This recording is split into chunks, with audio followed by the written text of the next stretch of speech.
What's going on? I might be in the minority with some of the pop people, what have you, whatnot, who listen to what comes out, or because I listen to all different types of music. That's pretty been self-explanatory, following my taste and what have you. And I was curious about that Taylor Swift record because I was thinking, okay, looking at how Beyonce came out as a solo artist a few years before Swift, and they pretty much in the same era. Because they got the Cher Kanye West situation. So anyway, her Midnight's record came out, and I thought I'd give it a listen to see what the production was like. Because, I wanted to see if I was missing anything that I didn't already, because I remember she's been around a long time. And I give her longevity and hustle points, and she's definitely found a way to, this is her 10th album. So I thought, okay, has she shown any growth? Has she gone anywhere? For me, I'm going to throw a name from the past that, if you're around the early 80s, you know who this person is. She reminded me like an updated version of Juice Newton playing with the Queen of Hearts. Because I always thought that's what Taylor Swift was basically, like an updated version of somebody that was kind of what I consider third tier one hit wonder. And just having to roll up in an era where, Taylor Swift, and we're going to stick into the white context. I'll get back to Beyonce a little bit. But she was a little bit considered a little more deeper than Katy Perry. And she was the pop princess post Britney Spears peak and prime, if you will. Think about it.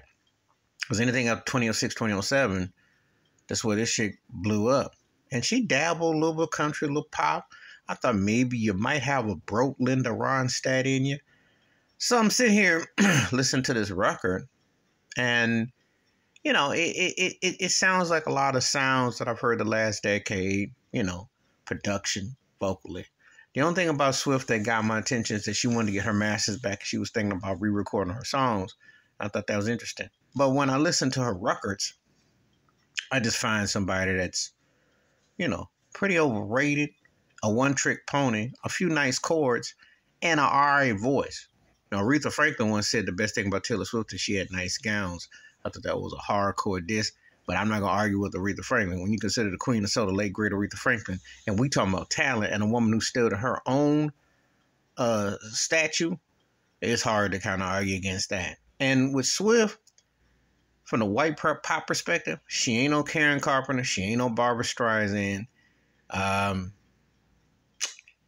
Is she better than Lady Gaga? Not talent-wise. Nowhere near.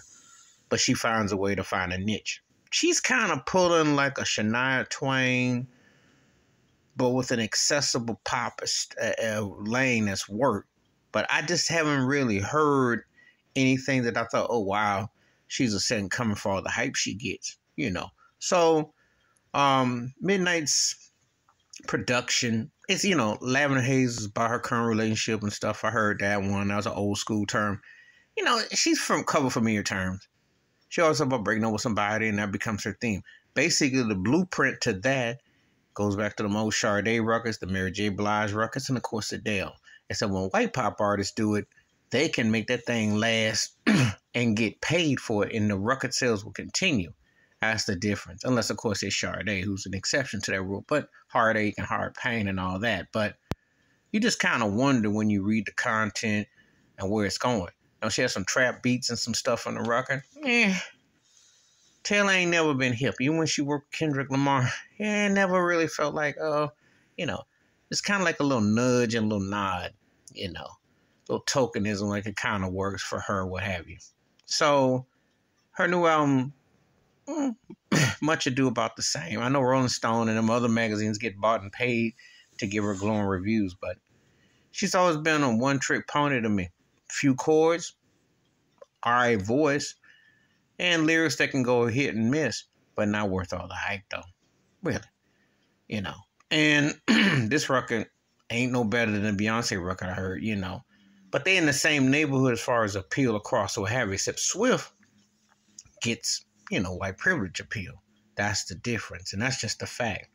They're going to find a way to hype her up, But really, it's overhyped, though. But anyway, that's just my thoughts and takes about her new record being much along the lines of much of the same old stuff.